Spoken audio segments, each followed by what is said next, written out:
कब? जब आत्मा रूप जो आए हुए उनके पेट में, उनके मुख में हवन नहीं किया जाता तो वो जो है असफल है। दोनों हों तब ठीक है। अग्नि में भी हवन हो, ब्राह्मण साधु आगंतुक के मुख में भी दिया जाए तब तो ठीक होता है। आप लोग सब यहाँ आए हैं, भला विचार कर लीजिए, ये जो बैठे कि यज्ञ की सफलता कब होगी, ये सुनने का फल कब मिलेगा? जब साधु के ब्राह्मणों के लिए, आगंतुकों के लिए है ना, भोजन सामग्री तैयार हो जाएगी। ये आप लोगों का कर्तव्य है। वहाँ जो है पूड़ी के बेलने वाले नहीं हैं, कर जो है वैसे खाली रहता है। ये तो बिना कहे एक बार संकेत पा करके आप लोगों का परम कर्तव्य होता है। अगर ऐसा नहीं कर रहे हैं यानी यज्ञ के सहायक नहीं है। इसलिए जाइए वहां और यहां से सुनाई देगा। यदि आपको सुनना है चंद तो वहां सुनाई देगा।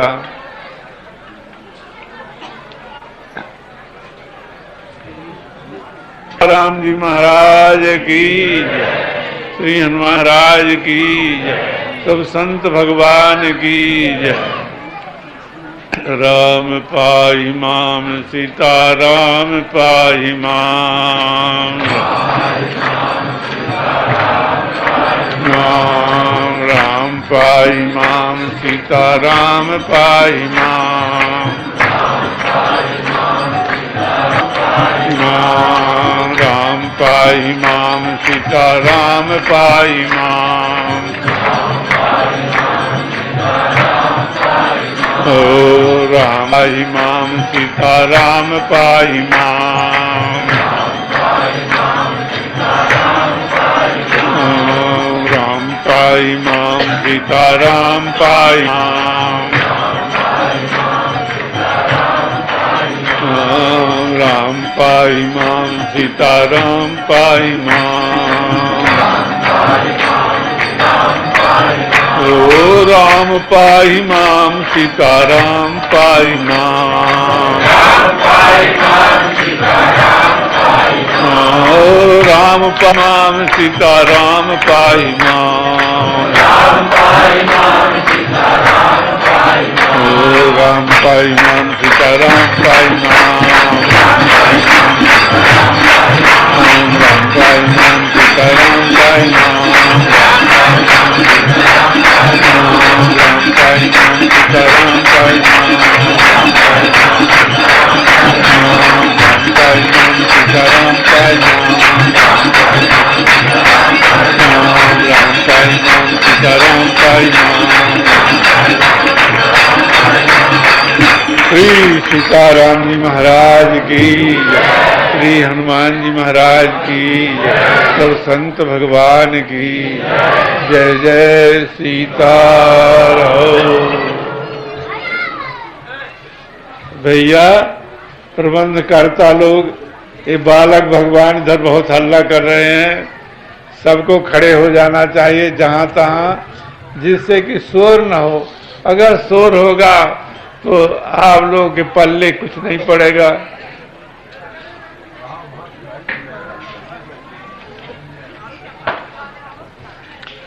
श्री सीताराम जी महाराज की जय। ये भैया अगर गन्ने के रस को उसके छिलका समेत चूसे तो क्या होगा? उसको छिलका को अलग न करके और गन्ना जो है दांते में दबा करके चूसा जाए तो क्या होगा?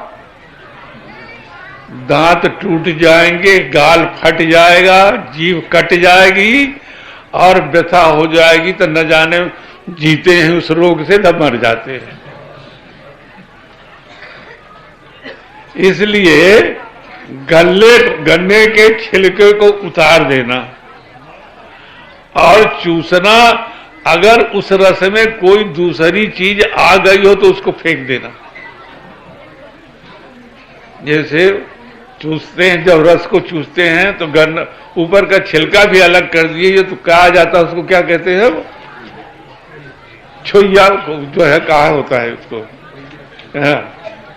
तो उसको भी फेंक देते हैं, रस रस ग्रहण करते हैं। भैया जिन्हें रस पीने की इच्छा होवे, जिन्हें रस पीने की इच्छा होवे, चाहे स्त्री हो, चाहे पुरुष हो, चाहे बालक हो, चाहे वृद्ध हो, चाहे ब्राह्मण क्षत्रिय वैश्य शूद्र अंतज कोई भी हो, अगर रस पीना है तो अपने को देह से अलग कर दे, है ना। ये देह क्या है, ये देह उतने काम का है कि रस को सुरक्षित रखे।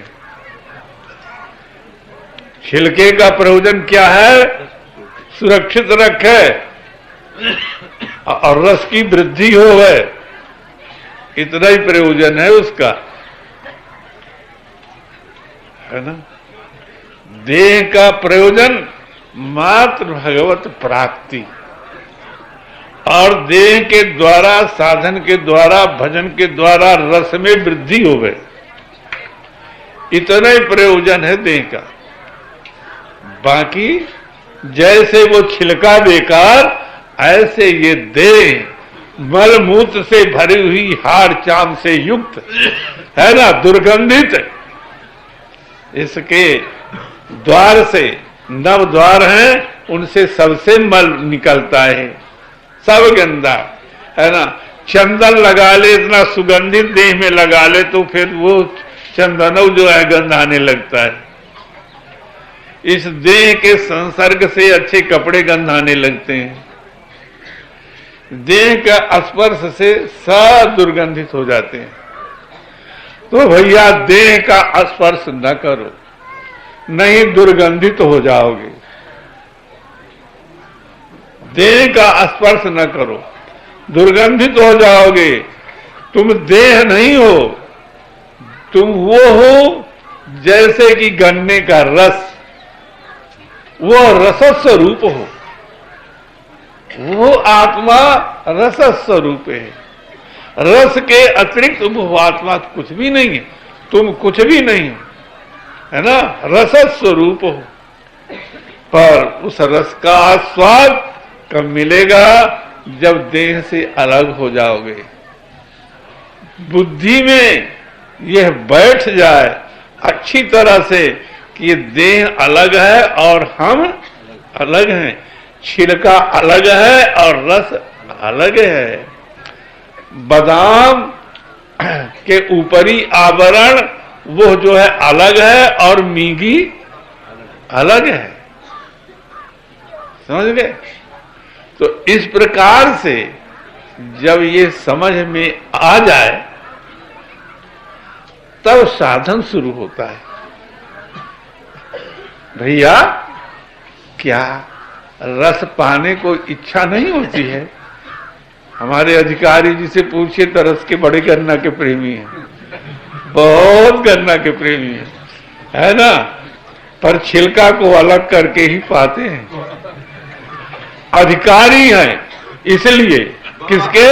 रस के अधिकारी हैं, इसलिए गन्ने के छिलकों को फेंक देते हैं। इसी प्रकार से उस भगवत रस के जो अधिकारी हो, वो इस जो है छिलके को, है ना, ऊपरी आवरण को नहीं, देह के संबंध को छोड़ दें, देह के संबंध को छोड़ दे, तब घटा घट रस पीने को मिलेगा और रस के अतिरिक्त आप ही नहीं रह जाए। समझ गए भैया? इसलिए इस देह के आवरण से अलग हो जाओ। अलग हो, तीन काल में कोई आपको और देह को मिला नहीं सकता है। पर इतनी भूल, इतनी अज्ञता, इतनी मूर्खता हो कि वो देह को आत्मा मान करके बैठे हो, आत्मा की सुधा ही नहीं। जितना व्यापार करते हो, क्या भैया देह के खाने पीने के लिए रोजगार करना, नौकरी करना, चाकरी करना और भी धर्म कर्म इत्यादि करना, है ना, लड़के बच्चे का पालन करना, जितने भी जप जोग तप त्याग जो भी कुछ करते हो वो सब किसके लिए करते हो? देह के सुख के लिए। हमारे लड़का नहीं होता, भाई रामाचा कर लें, हरवंश पुराण सुन लें, ये धर्म कर्म क्या है? संसार को बढ़ाने के लिए है ना।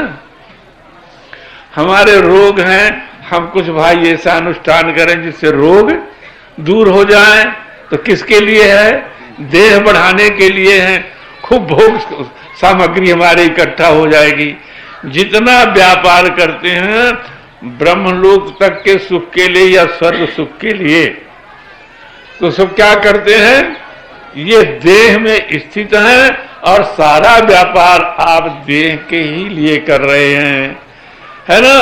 आत्मा के लिए कुछ नहीं कर रहे हैं, अपने लिए कुछ भी नहीं, चाहे धर्म हो चाहे पाप हो, जो कुछ भी करते हो किसके लिए?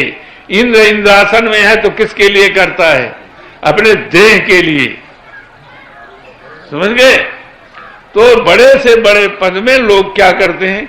तो उनको जो है देह ही की प्राप्ति होती है। भैया देखो, इंद्र अब नहीं रहेंगे इस मनवंतर में, बलि इंद्र होंगे, हटा दिए जाएंगे, तब दुख लगेगा। एक बार जब दैत्यों ने बलि को, वो देवताओं ने बलि को हरा दिया, तो बलि जाकर के गधा के रूप में जाकर के विचरते थे, जिसे इंद्र जानने न पावे, इंद्र हमको पा न पावे। तो यानी कि इंद्र और बलि ऐसे जो महापुरुष होते हुए भी कहां, ये किसके लिए? अपने देह रक्षा के लिए गधा के शरीर में। तो जितना व्यापार है किसके लिए है? बहुत करोगे तो स्वर्ग जाओगे, और क्या करोगे? और स्वर्ग से गिरा दिए जाओगे। इंद्र तो स्वर्ग का अधिपति है, उनमें काम देखिए, अल्लाह के पास में जाना, गिरा दिया। हाड़ चाम के प्रेमी हुए कि नहीं, कि आत्मा के, है ना। कितनी दुर्दशाएं, ऋषि मुनि कोई तपस्या करे तो वहां से विघ्न मचाना, कि किसके लिए है? हमारा राज बना रहा है, क्या इन देवता से कमती हैं, हमारी कुर्सी बनी रहे, है ना। तो भैया हो, जब तक देह में स्थित हो तो आत्मा का स्पर्श नहीं होगा, रस का स्पर्श नहीं होगा, आनंद का स्पर्श नहीं होगा। निश्चय करके यह बात सही मानो। तो जिन्हें आनंद पाने की इच्छा है, आनंद का क्या स्वरूप है अभी क्या जाने संसार में। संसारी लोग जो है, हम लोग संसारी जो है, जो संसार में उनको नहीं जानते। संसार में रहते हुए जो आनंद को समझता है वो फिर गूंगे का स्वाद, है ना, वो कह नहीं पाता है ना। जितना आनंद, वो आनंद क्या है? इस सुख से जो स्त्री, लड़का, धन संपत्ति, भोग विलास से जो सुख होता है, ये तो वो सुख है कि बढ़िया सुंदर जो दूध है गोकुल श्याम गऊ का, उसमें सुंदर बढ़िया मसाला डाल करके और सुंदर मीठा डाल करके, बादाम छुहारा देख करके, और वो मीठा है पिए, और जो कांजी को पीते सरा माठा, तो सरा माठा का जितना अंतर है और वो दूध का, सरे माठे में कांजी में क्या स्वाद आएगा? नहीं आएगा। इसी प्रकार से देह में आसक्त सरा माठा कांजी है ना, इसमें वो सुख अनुभव नहीं हो सकता, है ना। अगर किसी संसार में सुखी होता तो स्त्री विलास करके फिर वो सुख रहता है? रसगुल्ला पा करके वो सुख रहता है? सिंहासन में बैठा करके फिर वो सुख रहता है? आप जवान हो फिर क्या जवानी बनी रहती है? आप कपड़ा बढ़िया सुंदर सुंदर कपड़ा के शौकीन हैं, क्या वो कपड़ा फटते नहीं है, मैल नहीं होते हैं? आपकी देह ऐसे क्या देख करके आईना में प्रसन्न होते हैं, क्या झुर्री नहीं पड़ेगी? देह के विकार आपके नहीं आएंगे? क्या चिता में ये देह नहीं पड़ेगी? क्या सरजू में नहीं बहा दी जाएगी? क्या पृथ्वी में नहीं गाड़ दी जाएगी? तब हाथ मलमल के पछताओगे। हाय हाय हाय हाय जैन माता के गर्भ में बार बार जाओगे और जम के डंडे, है ना, कुंभी पाक इत्यादि रौरव नरक में ऐसे पीटे जाओगी। ओ समझ गए? तो वो जो है तब याद करोगे। तो भैया अगर उस सुख के लिए लिप्सा है कहने से भी, भाई कोई कोई ऐसे होते हैं कि भाई रसगुल्ला बहुत बड़ा होता है, बहुत अच्छा होता है, तो किसी के हृदय में तो कोई नहीं होगी। क्यों? उससे अनभिज्ञ है, कहने पर भी सुनने पर भी वो नहीं जानते। अब कोई कोई ऐसे होते हैं कि सुनने से ही बखान करने से पानी आ जाता है कि कैसा होता होगा। तो वही अधिकारी है जिनके हृदय में चाह उत्पन्न हो जाए। तो बड़भागी के हृदय में ही चाह उत्पन्न होती है। तो भैया हो, देह से अलग हो, देह से अलग हो जाओ। हो देह से अलग हो जाओगे तब आपको बुद्धि से, देह इंद्री मन बुद्धि से साथ नहीं रहेगा। आप निर्मल हो जाओगे, बुद्धि से जो है अलग हो जाओगे। जब अलग हो जाओगे तब वो क्या आनंद आनंद आनंद आनंद आनंद आनंद है ना। फिर वो ऐसा है, प्राकृतिक रस पीने से तो पेट भर जाएगा। जैसे ईख रस का है तो अलग कर दो, धीरे धीरे पेट भर जाएगा। पानी पियो, शरबत पियो तो पेट भर जाएगा, पर उससे पेट नहीं भरेगा। उस रस को पियोगे तो जितना ही पियोगे उतना ही आनंद आनंद आनंद आनंद आनंद आनंद। और फिर जो है वो आनंद स्वरूप होकर के हम आनंद का भोग रहे हैं भूल जाएगा, है ना। फिर जब कभी ऐसा होगा तो फिर वही अनुभव होने लगेगा। इसलिए देह से अलग होना परमावश्यक है।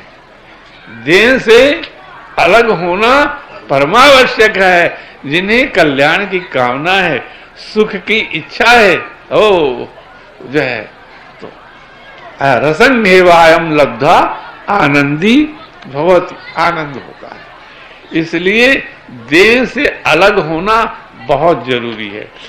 जब देह से आप अलग हो जाओगे तो इसी हृदयाकाश में, इसी में जो है आपको आत्मा का दर्शन हो जाएगा।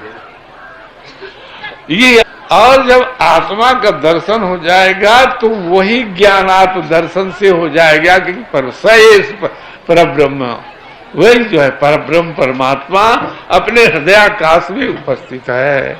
उसको पा करके महान आनंद में बुड़ जाओगे। भैया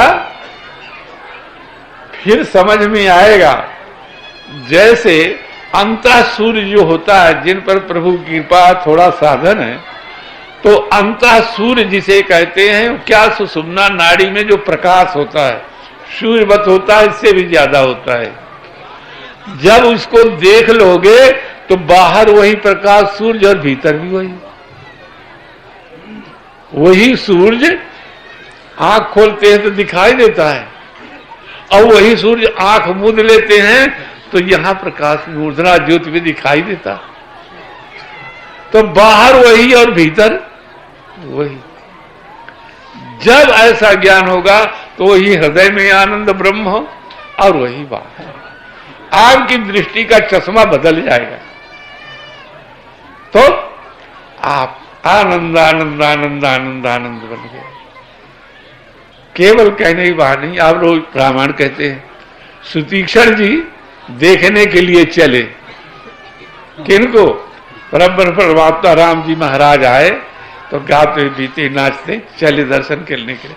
ऐसी स्थिति आ गई, देखेंगे देखेंगे, देखे नहीं तो देखेंगे नहीं, तो उस आत्मा का चिंतन, परमात्मा का चिंतन करते रहे तो देह भूल गई, देह भूल गई, बैठ गए। जब भूल गई तो कौन चले? वही बैठ गए। तो जो जिसके लिए कर रहे थे, देह जब भूल गई तो दिखाने लगा। कौन? वो राम रूप का दर्शन होने लगा भीतर। और जब जगा दियो भगवान तो बाहर हुए। जो जिसको भीतर देखे तो वही बाहर, और जो बाहर है वही भीतर है। एक ये आनंद आनंद आनंद। ये सब वस्तु आपके पास में है, कहीं ढूंढने नहीं जाना है। और ये योग्यता आप में है,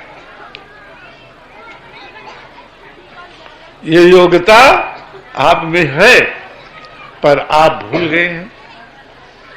उस योग्यता का काम नहीं लेते, है ना। सबके पास में छुरा है, बाल बनाने की उसकी योग्यता है, पे पड़ा है, मूर्छा लग गया है, किस काम में आएगा? कुछ नहीं, कुछ नहीं। एक दिन घूरे में फेंक दिया जाएगा। ऐसे समझ लो, सब कोई एक दिन घूरे में फेंके जाओगे। अगर ये आपको ये वार्ता अच्छी न लगी और इसमें नहीं जुटे तो जो है घूरे में फेंके जाओगे। 84 लाख भटकते भटकते दम लग जाएगी, दुख का अंत न होगा। मल के कीड़े बने हुए जो है सो दुर्गंधित वासना में पड़े रहोगे। इसलिए उस आत्मा को देखो, उसको ढूंढो। आत्मा वारे द्रष्टव्य। अरे आत्मा को देखो, उसके लिए क्या करना चाहिए?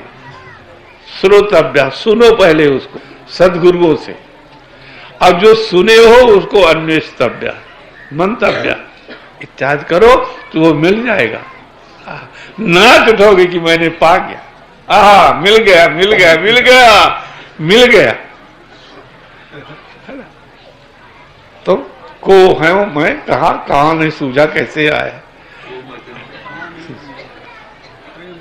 वो आनंद, वो आनंद आपका स्पर्श करके लोग आनंदित हो जाएंगे।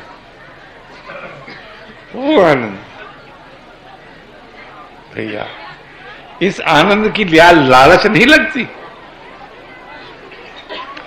ये लालच नहीं लगती तो आप वैसे ही हैं जैसे मल का कीड़ा मल ही में रहना चाहता है, वो आम के गुठली में नहीं रहना चाहता, बढ़िया पक्को आम के। इसी प्रकार तो भैया हो, चेत जाओ, उत्तिष्ठोत्तिष्ठ, अभी कुछ नहीं मिल रहा है। जागृत वरान प्राप्त स्वरूपम निबोध है, समझ गए? तो जब हम इससे अलग हो जाएंगे तब वो हमारे भीतर और बाहर एक एक एक एक यदेकम परमम नित्यम यदनंतम चिदात्मकम यदेकम व्यापकम लोके तद्रूपम चिंता। ओ परमात्मा एक एक, न किसी से घृणा रह जाएगी, न द्वेष रह जाएगा, न मैं मेरा तेरा रह जाएगा। ओ जब वही सब में विराजा है, जब वही सब में विराजा है, किससे वैर, किससे घृणा, किससे द्वेष, किससे आनंद आनंद आनंद आनंद आनंद आनंद वो रह जाएगा। यही कारण है कि आज जो लीला देखे आप, श्री महाराज मिथिलेश जी महाराज, ओहो, भीतर जो देखते थे क्या, जोग भोग मा राख्यो गोई, आप तो दर्शन करते थे। सभी आप विशारद थे। निमंसी एते वह मैथिला राजन आत्म विद्या विशारदा। जोगेश्वर प्रसाद ने गुरु की आज्ञा से गुरु के समझाने पर, गुरु के वचनों में विश्वास करने पर, ये नहीं कान फुका लिए चले, है ना। हम बड़े योग्य हो गए हैं, रामायण कह लेते हैं, भागवत कह लेते हैं, प्रवचन कर लेते हैं, और हम बड़े धनी हैं, बड़े मानी हैं, बड़ी हमारी प्रतिष्ठा है, खूब हमारे चेला है, बड़े बड़े राजा हमारे। इससे कुछ नहीं होगा, है ना। हाथ मलना ही हाथ लगेगा। छल से परिपूर्ण शरीर है, छली हो, कपटी हो, है ना। अगर हमारी वृत्ति ऐसी है तो हम इनसे अलग नहीं। तो जोग भोग मह राखे गोई, राम बिलोकत प्रगट्यु सोई। भैया वो तत्व जो है जोग और भोग के बीच में रखे थे। जोग जो है, जो क्या कर्म योग, ज्ञान योग, है ना, इत्यादि योग जो है, अष्टांग योग, ये उस परमात्मा के स्वरूप नहीं है, ना परमात्मा पाने के सहायक है। उस चीज है ना, वो किस लिए है कि रत्न को रखने के डब्बा है। रत्न को रखने के क्या है, डिब्बे है। जोग भोग में राख्यो कोई, वो रत्न के डिब्बे के लिए ही नीचे ऊंचे के हुए स्तर है। तो यह हमारा जो प्रकृति संबंध है, ये भोग सामग्री, भोग का नीचे का डब्बा है। समझ गए ना।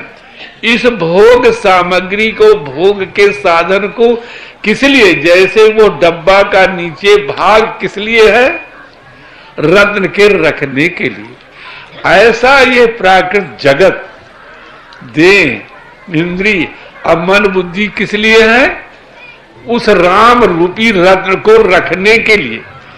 इसलिए इससे जो चेष्टा हो तो किस लिए हो, राम रत्न की रक्षा के लिए।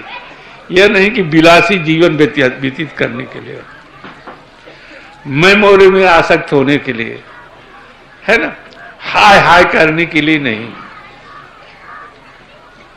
तो नीचे का ये डब्बा और ऊपर का डब्बा, जितने बड़े साधन है ना, परमार्थिक साधन है, वे भी उस परमात्मा के न पाने के सहायक है, रक्षा के लिए, उसके लिए। जैसे खेत में बाड़ी लगाई जाती है, जो चरे न जाए। तो जोग भोग में राखो गोई। तब जब यह रत्न सुरक्षित रहा, श्री विदेहराज जी महाराज के हृदय में रक्षित रहा, वो भीतर ब्रह्म भीतर है। अब उसको चाहे हृदय में लाह बनी कि इसको भाई देखें बाहर कैसा है, जो भीतर है तो ये सब उसको बाहर देखें कैसा है। तब राम बिलोकत प्रकट, राम जी महाराज को देखा। देखते ही श्री विदेहराज जी महाराज की क्या दशा हो गई, क्या दशा हो गई। मूर्ति मधुर मनोहर देखी भयो विदेह विषेखी। मूर्ति जो हृदय में थी, जिसके प्रकाश से संचार होता था शरीर का, वो जो हृदय में मूर्ति देखे, ओ मूर्ति मधुर, ओ हो, कितनी मधुर कि कोई मधुर चीज इतनी मधुर नहीं है ना। इतनी मधुर, यहाँ की मधुराई तो सब नष्ट हो जाती है। वो मधुर जो नित नव नवायमान बनी रहे, है ना, अखंड रोज रोज रोज रोज कल्पों तक देखिए, आज का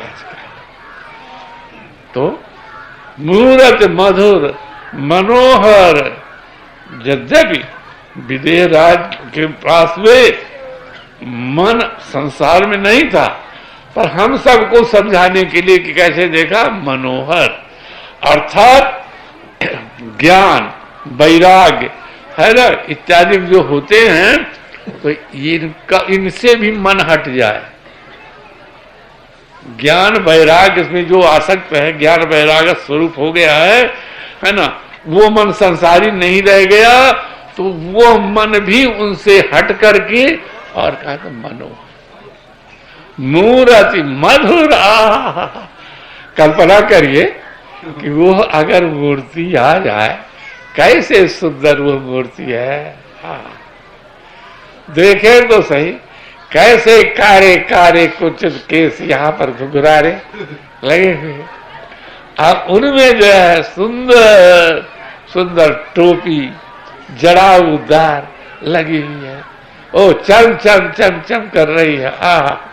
कुंडल यहाँ से झलक रहे हैं, कपोलों में छाया पड़ रही है, वो सुंदर कैसे कैसे गाल ललाई झलक रही है, उनमें हर रहे कुंडल, उनका प्रतिबिंब पड़ता है, मधुर मधुर मुस्कान, तिरछी तकान। आपकी ओर देख ले तो रह जाएंगे क्या? रह जाएंगे क्या? नहीं रहेंगे आपने। वो कंठ आभूषणों से तो वो वक्षस्थल, वो धोरदंड आभूषणों से विराट, बाजूबंद का सुंदर अंगुली मुद्रिका पहले की है ना, रर बाण ये लिए हुए, कमर में करधनी, क्षुद्र घंटिकाएं लगी हुई हैं, वो चलने में सद करती हैं। वो जो है पीतांबर धारण क्यों है, उस पीतांबर के ऊपर वहां उनके नितंबों की वहां झलक, वहां की सुंदरता, वहां का तेज फूट फूट करके और पीतांबर के ऊपर से निकलता है। वो पाद पीठ सुंदर श्याम वर्ण का, पाद तल लाल वर्ण का, सुंदर कैसे कैसे नूपुर को धारण किए हुए, कैसे